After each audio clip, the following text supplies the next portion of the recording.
ဒီနေ့မှာတော့ယူထဲမှာတော်တော်များများဆန်းသက်ထားတဲ့ခန်းနဲ့ရင်းနဲ့ပေါင်းပြီး300နဲ့ကိုပိုင်ထုံးမဲ့အသေးသားတွေလှုပ်တဲ့နီးလန်းကိုဆန်းသက်ဖို့အတွက်ကျွန်တော်တို့တွေကွင်းတွေကိုတွားခဲ့ပါတယ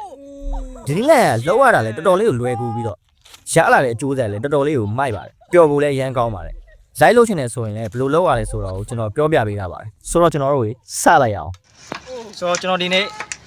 ရှေ့ရဲကဲ့ရဲပေါင်းပြီးတော့ကျွန်တော်ဒီဘူးကိုလေးပေါ်ပြန်အောင်ကျွန်တော်တောင်းပြန်လုပ်မှာဖြစ်ပါတယ်ကျွန်တော်အခုယူထဲမှာလည်းတော်တော်များများလောက်တာတွေ့ရတဲ့အတွက်ကျွန်တော်ဒီနေ့စမ်းသပ်မှာဖြစ်ပါတယ်ဆိုတော့ရေကတော့ကျွန်တော်တို့ဒါဟိုစိုးသေးထက်တာပေါ့နော်ကျွန်တော်စူပါမားကတ်ဝယ်လာတာတစ်ထုံမှ900ပေါ့နော်တခြားမှာတော့ဘယ်လောက်လဲမသိဘူးဆိုတော့ကုတ်နဲ့လောက်လဲရပါတယ်ကုတ်နဲ့ဆိုတော့ပိုကောင်းတယ်ဘာလို့ဆိုတော့သူကကုတ်မှာဟိုက original gap ပါပြီးသားဆိုတော့ပိုပြီးမြင့်မြင့်ပြန်နေတော့ကုတ်နဲ့လောက်တော့ပိုကောင်းဒါပေမဲ့ကျွန်တော်ကတော့ low budget ဖြစ်တဲ့အတွက်ကျွန်တော်ကတော့ရေနယ်ပဲလောက်မှာဖြစ်ပါတယ်ဆိုတော့ကျွန်တော်တို့လောက်လိုက်အောင်ကျွန်တော်အရင်ဆုံးစလောက်ဖို့ဆို gap ရယ်ပလက်ရယ်ဘူးငုံတစ်ခုရယ်လုံပိုင်းတော့ဒီက direct ထည့်လိုက်ရဒါပေမဲ့ကျွန်တော်ကတော့မထည့်တော့ဘူးဒီဘူးတွေကိုရင်ထုတ်မယ်အဲဂတ်ထဲကနေရာမှာကျွန်တော်တခုသိရမှာဒီဂတ်ကိုလို့ထောင်လေးရတယ်လို့မထုတ်ပဲကျွန်တော်တို့လေးစောင်းလိုက်ကျွန်တော်တို့အရေးကိုလိုချင်တာပေါ့နော်အဲ့ဒါတော့ကျွန်တော်နောက်ပြီးမှဗီဒီယိုမှာပြန်ရှင်းပြပေးမယ်ဆိုတော့ကျွန်တော်ဂတ်စထုတ်ပါမယ်ဂတ်စတော့ကျွန်တော်ဒီဂတ်ဘူးရဲ့ထိတ်လေးကိုနော်ကျွန်တော်ဒီလိုပရယာလေးတို့လေးဖိလိုက်ဆိုဂတ်ထွက်လာပါအဲ့လိုဂတ်ထွက်လာကျွန်တော်အရေးကိုလိုအောင်နော်အဲ့တော့ကျွန်တော်ဘူးလေးစထည့်မယ်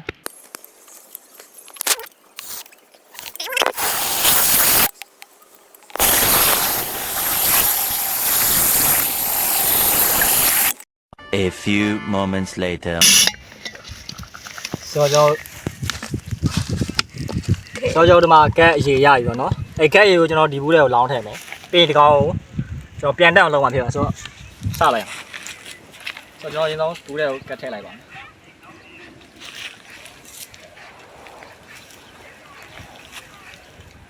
ဆိုတော့ဘူးထဲကိုကက်တွေရောက်သွားပြီကျွန်တော်လှုပ်တော့မ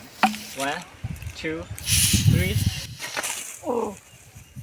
ကျွန်တော်ပထမဆုံးချိန်လွတ်တင်ခဲ့တယ်အပေါ်တော့ရောက်တယ်ဒါပေမဲ့ကျွန်တော်မျှော်လင့်ထားတော့အမြင်ကြီးတော့မရဘူးဗျ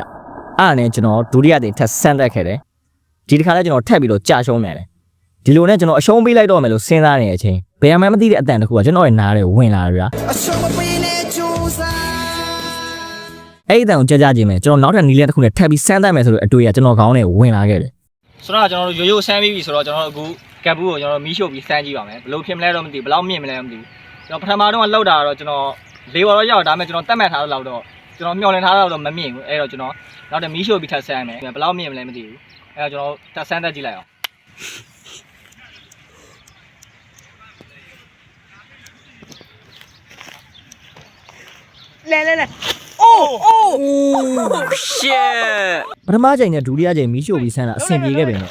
တတိယချိန်ကျတော့ဘာကြောင့်မှန်းတော့ကျွန်တော်လည်းအတိအကျမသိရဘူးခံနေသွားလို့ပဲလားဒါမှမဟုတ်ကျွန်တော်မီးရှို့တာပဲအချိန်ကြာသွားလို့လားတော့မသိဘူးကျွန်တော်တို့မထင်ထားတာတွေဖြစ်ခဲ့တယ်ကျွန်တော်ဘာလို့ခန်းငွေရမတော့အရေကိုတုံးလာလဲဆိုတော့ဒီခက်ကသူကဘူးတဲ့ကိုထည့်ချိန်မှာဖီအားမတရားပြင်းတဲ့အချိန်မှာခက်ကအငွေရတယ်သူကအရေအဖြစ်ကိုပြောင်းသွားတာပေါ့နော်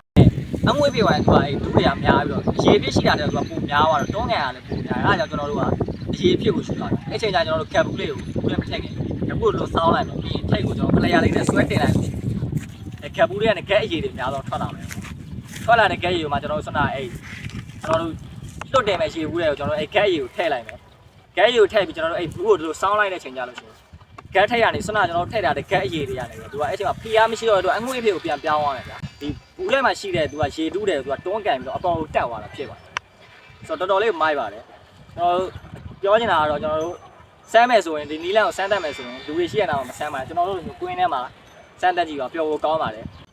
ပြီးတော့တစ်ခါလေကြာရင်ကျွန်တော်စနလောက်ရလို့ကျွန်တော်တို့မီးတွေပါလေလောင်တတ်ပါတယ်ကျွန်တော်တို့လိုတော့ဖင်အားပြီးတော့မီးတွေပါရှောင်းမရှိပါနဲ့ရှုံးမယ်ဆိုရင်လည်းကျွန်တော်တို့လိုရေပုံးတွေပါတယ်နားမှာအဆင်သင့်ထားတာပါဒီထားပါဗျာမီးနဲ့လုံးမယ်ဆိုတော့မီးကအန်နယ်များတဲ့အတွက်ကျွန်တော်တို့ရာသီလည်းရောက်တော့မှာဆိုတော့အားလုံးပဲကျွန်တော်နောက်တော့မှာပြန်တွေ့ပါဒီလွတ်တယ်မှုမှာရေ FPR နဲ့ရေရဲ့တွန်းကန်မှုကြောင့်ဒီရေဘူးလေးကအပေါ်ကိုမြင့်တက်သွားတယ်ဆိုရင်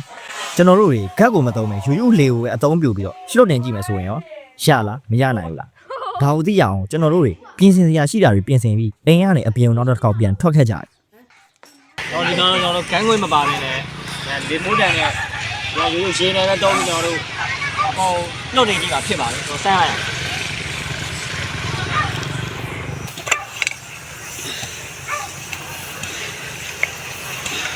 ်ရလာပြီโอเคရလာပြ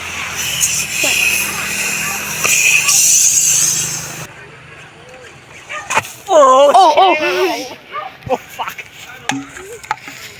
လဲဆိုရွှင်နေလို့ ကဘူးကိုမသုံးမဲနဲ့ရိုးရိုးလေထိုးတန်ရဲ့လေပြအောင်အသုံးပြုပြီးလွတ်တင်တာမှဖြစ်နိုင်ကိုကျွန်တော်စားတော့ကတော့ထင်နေခဲ့တယ်ဒါပေမဲ့တကယ်တမ်းကျွန်တော်တို့စမ်းသပ်ကြည့်တဲ့အခါမှာတော့ကျွန်တော်မထင်သားလောက်အောင်အလားလာကောင်းရတယ်လို့ဒီကောင်ကလေးပေါ်တော်တော်လေးမြင့်မြင့်ကိုလည်းပြန်လန်းနိုင်ခဲ့တယ်ဒီလိုနဲ့ကျွန်တော်တို့အချိန်တော်တော်ကြာစမ်းသပ်ခဲ့ပြီးညနေဆောင်လာတာနဲ့ကျွန်တော်တို့အားလုံးအိမ်ကိုပြန်ခဲ့ကြတယ်အိုးကျွန်တော်တို့တော့သူများတွေလိုစမ်းသပ်မှုအကြီးမဟုတ်ရင်တော့မှအခုလိုမျိုးစမ်းသပ်မှုအသေးသားလေးကျွန်တော်ကိုယ်တိုင်လှုပ်ဆောင်နိုင်တဲ့အတွက်တော်တော်လေးပျော်ရွှင်ရတယ်လို့ပီတိတွေလည်းဖြစ်ခဲ့ရတယ်ကျွန်တော်တို့အားလုံးကတစ်ခါလေးကိုဖိချင်တဲ့အရာကိုစတင်လှုပ်ဆောင်မှုအတွက်ကြောက်ရွံ့နေတက်ကြပါအခုချိန်မှာတော့ကြီးကြီးမားမားမဟုတ်ရင်တော့မှကျွန်တော်တို့ဖြစ်ချင်နေတဲ့အရာတွေကိုအသေးစားလေးတွေကနေစပြီး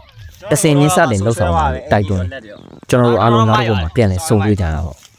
တော့ဒီကောင်ကဘာလို့လင်းပေါ်တက်တာ တရှင်တတာပါ